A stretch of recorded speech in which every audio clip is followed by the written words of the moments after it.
आप इसका इंट्रोडक्शन अपने मुंह से बताइए सब कुछ।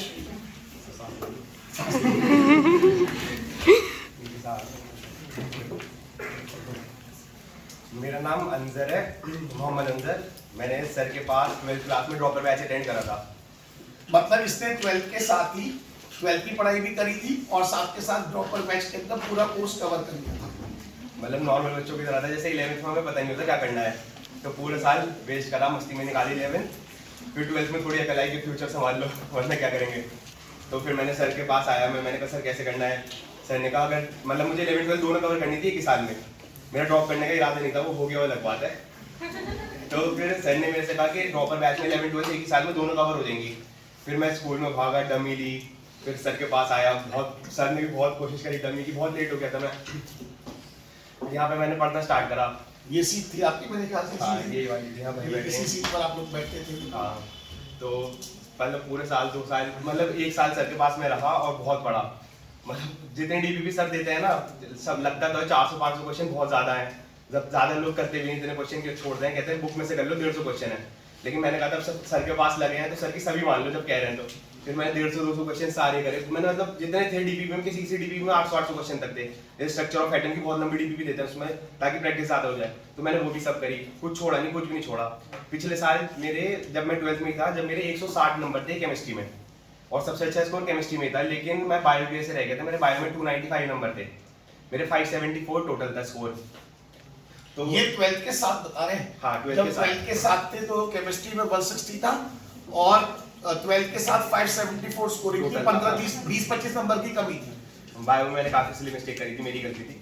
तो फिर इस साल मैंने करा क्या कि इस साल ज़्यादा तो ऑनलाइन कोर्स चल नहीं रहे थे, तो बस ऐसे ही सर से अपनी गाइडेंस लेते हैं। मैं क्लास में नहीं आया, सर के नोट्स ही पढ़े पूरे साल, लेकिन क्लास में नहीं आया इस वजह से क्योंकि मेरे पास सब था जो सर पढ़ा रहे थे और मैंने इतने अच्छे से समझा। मैंने कभी छुट्टी नहीं करी, मेरे बोर्ड के एग्जाम के अलावा और बोर्ड के प्रैक्टिकल के अलावा मैंने छुट्टी नहीं करी, चाहे कुछ हो जाए। मेरे पापा खड़े, पापा से पूछ लेना, शादी थी, कजन की शादी तक में नहीं गया मैंने कपड़े भी नहीं बनाए। नहीं, जो ये बात कह रहे हैं ना वो बात हमारे साथ भी, आप यकीन मानना कुछ टाइम तक तो ऐसा था कि मुझे अपने रिश्तेदारों में जाके अपना इंट्रोडक्शन देना पड़ता था, क्योंकि मजबूरी क्या है, अगर आप जानते हो अगर आप तैयारी कर रहे हो या तैयारी करवा रहे हो, फिर आपके पास ये शादी और ये सब चीजों का एक्सक्यूज, मैं रोज आके एक्सक्यूज कर दूं कि कल मेरे यहाँ शादी है, कल यहाँ है, नहीं चलेगा। और वही चीज आपके साथ है। फिर अब इस साल मैंने करा क्या, मैंने सेल्फ करा और बाकी सर के नोट्स ही पढ़े। फिजिक्स मतलब केमिस्ट्री में तो पूरी, फिजिकल में भी सर, फिजिकल तो सर पूरी करा देते, उसके नोट्स के और डीपीपी के अलावा कुछ जरूरत ही नहीं पड़ती। ऑर्गेनिक में भी क्या होता है, कुछ टीचर 6-6 महीने ऑर्गेनिक पढ़ाते हैं और 6 महीने बाद आपका पेपर है, तो या तो आप ऑर्गेनिक पढ़ लो या पेपर दे लो। तो सर क्या करते हैं, ऑर्गेनिक अपना 2-2.5-3 महीने में, टाइम के हिसाब से अभी तो टाइम भी कम है, तो अपना पूरा कराते हैं। और जितना सर कराते हैं ऑर्गेनिक में, उससे बाहर कुछ नहीं आएगा। तो इतना आपको पढ़ने की जरूरत नहीं कि आप इतनी डिटेल में पढ़ लो कि आप जेई एडवांस तक के पेपर सॉल्व कर रहे हो, उसकी आपको जरूरत नहीं पढ़ने की ऑर्गेनिक में। तो जितना सर पढ़ा रहे हैं बस उतने पे ध्यान दो, अपने नोट्स अच्छे से बनाया करो सब सब्जेक्ट के। जैसे सर बताते हैं ना हिंदी में, वो चीज़ हिंदी में ही लिखी होनी चाहिए, उसमें इंग्लिश मत घुसाओ, अपनी लैंग्वेज मत लिखो, क्योंकि पेपर में डिपेंड नहीं करेगा, क्योंकि उसमें एमसीक्यू लगाना, आपके लिखने के ऊपर तो है नहीं कि कितनी अच्छी लैंग्वेज लिखी है आपने। तो जैसे सर कह रहा है, एक एक चीज़ लिखते रहो अपनी। अब आप ये बताओ कि किस तरीके से, क्योंकि अब आपका 2 साल का एक्सपीरियंस होगा, एक 12th के साथ वाला और एक साल ड्रॉप करके जो आपने तैयारी करी है। अब ये बताओ कि बच्चे किस तरीके से फोकस होकर अपनी एफर्ट्स को मैक्सिमम आउटपुट में कन्वर्ट कर सकते हैं। देखो सबसे पहली बात है, अपने टीचर की सब सुन लो। अगर एक टीचर की आप बात मान लो तो ऐसा मत करो 4 बातें इन टीचर की और 4 बातें किसी और टीचर की। केमिस्ट्री में अगर आप सर को फॉलो कर रहे हो तो फिर आप 100% सर को ही फॉलो करो। ऐसा मत करना कि केमिस्ट्री में आप ऑर्गेनिक सर से पढ़ लो और फिजिकल किसी और से, या फिर ऑर्गेनिक में आधा सर से आधा किसी और से। उस चीज़ के चक्कर में बच्चा कहीं का नहीं रहता। एक टीचर को फॉलो करो, 100% उसे ही फॉलो करो। अब सर को आप पढ़ तो सर से रहे हो, लेकिन बात आप अपने भैया की किसी की सुन रहे हो, अच्छी बात सबकी सुननी चाहिए, लेकिन सर की भी कोई मत छोड़ना बात। जैसे सर कहें कि ये कर लो, वो चीज़ कर लो, और दूसरी चीज़ कहें वो ना करो। तो जो इतना सर कहते हैं वो सब चीज़ें ही करनी है अपना। और अपना ऐसे करना चाहिए, चैप्टर के नोट्स बनाए, सर के साथ पढ़ते रहे, नोट्स बनाते रहे, टॉपिक वाइज डीपीपी मिलती रहती है, टॉपिक पूरा होते डीपीपी लगा लो, वरना चैप्टर पूरे होते ही लगा लो, जैसा आप लोगों को ज्यादा सही लगे। जैसे छोटा चैप्टर है तो पूरा होने के बाद भी लगा सकते हैं, वरना टॉपिक वाइज लगा लो। अब आपने नोट्स बना लिए, नोट्स रिवाइज कर लिए, सर का पढ़ा दी और आपने अपना डीपीपी लगा ली। अब आपका चैप्टर पूरा हो गया, बस पीवाईक्यू रह गए लगाने से, और बस रह गए टेस्ट। टेस्ट मत छोड़ना, एक भी टेस्ट। मैंने पूरे पीएल पे अभी मेरा, अगर आप नीचे वो उठवा के देखोगे ना चिट्टा, मैंने एक टेस्ट नहीं छोड़ा पूरे साल में। कोई ऐसा टेस्ट नहीं जो मैंने पूरे साल में अपना छोड़ा हो। वो इसी वजह से आज सुबह मैं यही कह रहा था आपसे कि टेस्ट बिना टेस्ट के आपकी नॉलेज आउटपुट में कन्वर्ट नहीं होगी। हम कितना अच्छा पढ़ा दें, आप कितना अच्छा पढ़ लो, अगर आप टेस्ट नहीं दे रहे हो, क्योंकि आपके मिस्टेक्स रिमूव टेस्ट के साथ ही होंगे। आपको आता हो ना आता हो, अपनी कोशिश करो, सैटरडे को पूरा कर लो संडे के टेस्ट के लिए। नहीं भी हो तो टेस्ट दे के जाना, टेस्ट मत छोड़ना। जैसे मेरे कोई टेस्ट छूटे भी हैं किसी भी वजह से, बीमार हो गया, कुछ भी हो गया, टेस्ट मैंने दिए हैं चाहे बाद में दिए हों, लेकिन टेस्ट छोड़ने नहीं चाहिए कभी भी। क्योंकि आप एक टेस्ट छोड़ोगे मतलब ये मान लो आप सिलेक्शन से एक स्टेप पीछे हो गए।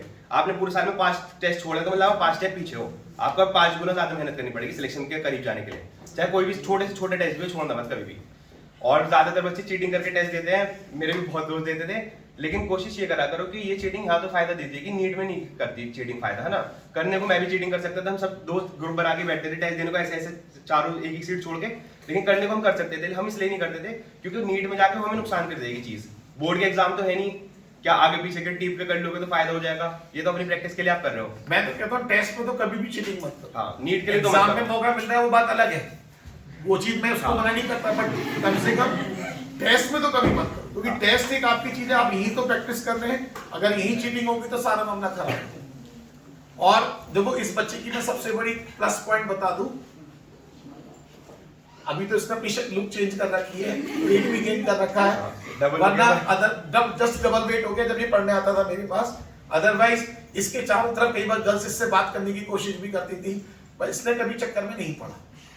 ये फैक्ट बताओ जो उसकी प्लस पॉइंट था, इसको भी नहीं पता होगा, बट मैं वॉच हर एक को करता हूं, क्योंकि मैंने बहुत अच्छे अच्छे बच्चों को डूबते हुए देखा है। क्योंकि 5-6 देखो बहुत से बच्चों को लगता है कि हम 2 चीजें एक साथ मेंटेन कर सकते हैं।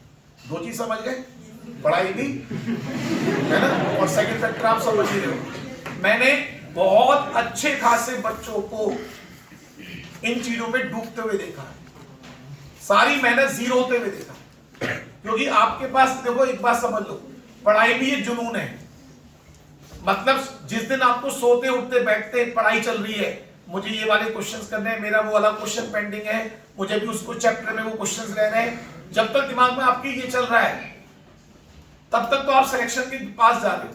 जब आपको घड़ी देख के पढ़ रहे हो, पर 5 घंटे पढ़ना है दिन में, 4 घंटे पढ़ना है या 16 घंटे पढ़ना है, घड़ी देख के पढ़ रहे हो, तो सिलेक्शन नहीं हो सकता कभी भी। हाँ, कभी भी ना अपना टाइम के हिसाब से मत पढ़ना। जैसे मैं डिसाइड कर लूँ आज मुझे 10 घंटे सेल्फ स्टडी करनी है, तो आप 10 घंटे में अपना 3 घंटे 4 घंटे का टॉपिक कवर कर पाओगे, क्योंकि आपको टाइम पूरा करना था।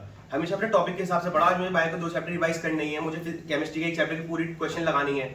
जब तक टॉपिक पूरा ना हो सो मत। वो टॉपिक आपने 10 घंटे में सोचा था, आपको 6 घंटे में पूरा हो जाए, कर लो, फिर मस्ती करो। टॉपिक तो पूरा हो गया ना आज का, लेकिन 10 में ना हो तो 12 में भी करो, 13 में भी करो, लेकिन टॉपिक पूरा होना चाहिए। ये भी बता दूं, एक ऐसा वक्त आएगा कि कोई आपसे बात करने आएगा फालतू, आपको बात करने का मन भी नहीं करेगा। आपको ऐसा लगेगा कि आपको वो टाइम खराब कर रहा है, आपको उससे इरिटेशन होगी। ऐसा तब होगा जब आप अच्छी पढ़ाई करोगे। ये बता रहा हूं, खाना खाते हुए भी मन करता है अंदर से, ये कहने की बात नहीं है। एक तो ड्रामेबाजी होती है। ड्रामेबाजी किसे कहते हैं? मम्मी पापा ने खाने के लिए कहा, उसको जरूर पढ़ना है। वैसे पूरा टाइम खराब करते रहेंगे, पर मम्मी पापा ने जब खाने को कहा तब जरूर पढ़ाई करनी। नहीं, मैं पढ़ाई कर रहा हूं। बाकी एक ऐसा वक्त मैंने देखा है बच्चों के साथ कि जब अंदर से पढ़ने का मन करता है तो खाना खाने के लिए अलग से टाइम नहीं होता। ये नहीं कि 1 घंटा खाने के लिए निकाल दो। एक ऐसा वक्त आता है, एक ऐसी स्टेज आती है जो खाना कब में खा लिया उसके लिए कोई टाइम नहीं है। खाना खाने के बाद वॉक करनी है, उसके लिए कोई टाइम नहीं है। तो आप वॉक कर रहे हैं तो भी दिमाग में रिवीजन चल रहा है। एक जुनून चाहिए। ये बात मैं आपको बोल रहा हूं, आपको सिलेक्शन के लिए जुनून चाहिए। वो जुनून आपको क्रिएट करना पड़ेगा। और जुनून, और कहते हैं ना लाइफ में सबसे टफ फर्स्ट गियर होता है।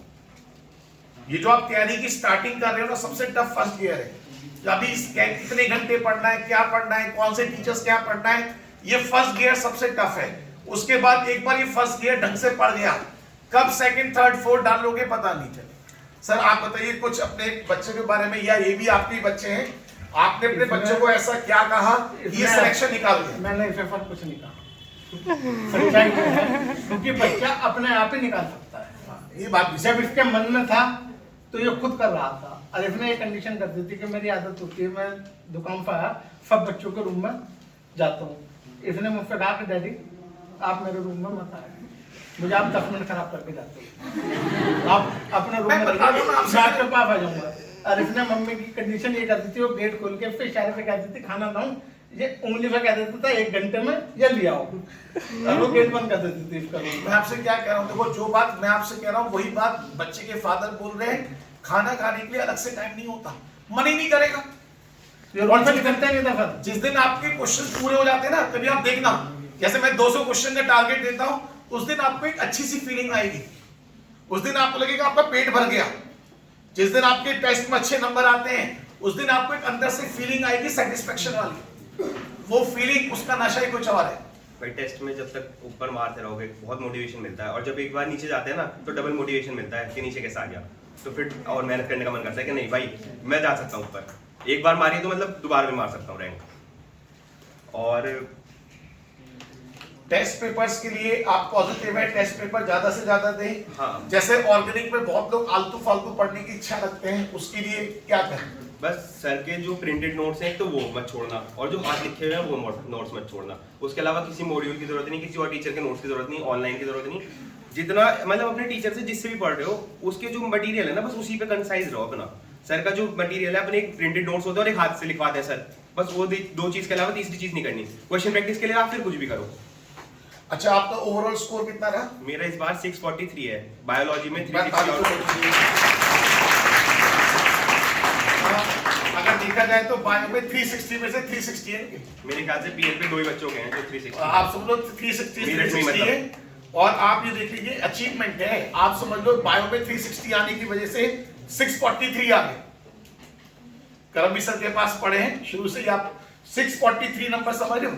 अब 643 के बाद कौन से कॉलेज की उम्मीद कर रहे हो? सर केजीएमसी के चांस तो हैं, लेकिन अगर नहीं मिलता उसके बाद यूपी में फिर मेरी मर्जी में कोई सा उठा, लेकिन मैं ट्राई केजीएमसी करूंगा, फिर आरएमएल सोच रहा हूँ, अगर नहीं मिलता तब। आप देखो 643 और आज से 2-3 साल पहले 634 के आसपास दिल्ली के कॉलेज भी मिल गए। हाँ। जो कंपटीशन बढ़ रहा है। हाँ, हर साल कंपटीशन बढ़ रहा है, बट कोई बात नहीं, इस बार भी काफी सिलेक्शन है मेरिट से। और मैं फिर कह रहा हूँ, आपको सारे सिलेक्शन से क्या मतलब, आपको अपने सिलेक्शन से मतलब। दुनिया क्या कर रही है, दुनिया कितनी पढ़ रही है, दुनिया कैसे पढ़ रही है, आपको रास्ता पता है, आपको उस रास्ते पे चलना है। अगर रास्ते में कंफ्यूजन है तो उसके लिए हम अपने टीचर से कांटेक्ट में 3 बुक पढ़ने से 3 बुक करने से सिलेक्शन कभी नहीं होगा। आप एक बुक को 3 बार कर लो, वो आपको सिलेक्शन देता है। आप नंबर ऑफ टाइम्स एक ही चीज को करोगे, उससे आपकी स्पीड बनती है, एक्यूरेसी आती है, कॉन्फिडेंस आता है। आप 3 बुक को एक बार कर लो, कभी कॉन्फिडेंस नहीं आएगा। किसी को कोई बात पूछनी है पूछ लो, इनका भी टाइम इंपॉर्टेंट है। हर तरीके से देखो, एक वक्त आता है, और आप भी देखकर भी आपको लग रहा होगा कि देखो उस बच्चे ने अपने ना फिजिकल फिटनेस के ऊपर, बहुत से बच्चे तो तैयारी करते करते जिम ज्वाइन कर लेते हैं। मैं पता है ऐसा सीख सकता जब यहाँ बैठता था, मैं साथ कर फैक्ट बता, कुर्ता पजामा पहन के आता था, बिल्कुल पतला सा दुबला सा, मुझे आज भी हैंगर पे टंगा हो। अब देख रहा, जिंदगी में कुछ पाने के लिए, ये लाइफ का मेरा खुद का एक्सपीरियंस है, कुछ पाने के लिए आपको कुछ खोना पड़ता है। जिंदगी में कुछ भी पाने के लिए आपको उसकी कीमत देनी पड़ती है। अब ये आपकी किस्मत है कि कम कीमत दी ज्यादा मिल गया, ज्यादा कीमत दी कम मिल गया, वो किस्मत की बात है, बट कुछ भी पाने के लिए आपको कीमत देनी पड़ेगी। ये लाइफ का फैक्ट है, ये लाइफ की सच्चाई है। सर ने हमसे कहा कि जब तैयारी करते हैं तो गंजे हो जाते हैं। पता नहीं आप लोगों से कहानी का, मेरे से तो कही थी कि जब तैयारी करो गंजे हो जाओ, ताकि वैसे चक्करों में ना पड़ो।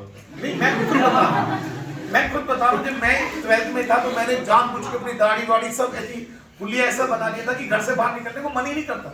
जब वो कुछ अच्छे से लगते हैं ना, तो मन करता है चलो एक राउंड मार के आ जाओ। होता है, जब कुछ कभी भी देखना, जिस दिन आपको लग रहा है कि आप अच्छे से लग रहे हो, तो मन करेगा चलो एक राउंड बाहर तक ही हो जाए, एक राउंड वहां तक का मार के आ जाओ। जब शक्ल अजीब सी हो रही है, घर से बाहर निकलने का मन ही नहीं करता। ये फैक्ट होता है।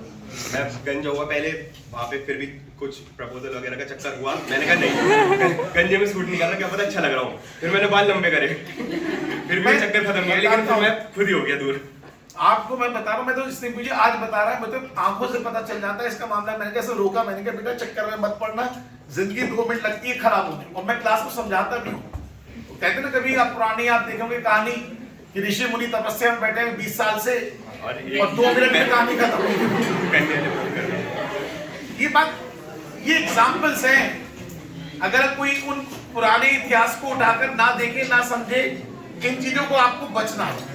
5-6 महीने की बात है, उसके बाद सारी लाइफ आपके सारे राइट्स है, पर 5-6 महीने आपको अपनी चीजों को ध्यान रखना है, बचना है, ठीक है। और दोस्तों के साथ ज्यादा टाइम मत फोड़ा करो, क्योंकि दोस्ती अच्छी भी चीज है और बुरी भी चीज है एट द सेम टाइम। आप जितने ज्यादा बड़े सर्किल में रहोगे, आपके दिमाग कंसंट्रेट हो ही नहीं पाएगा। चलिए, ऑल द बेस्ट, मिलते हैं ऑफिस में। ठीक है।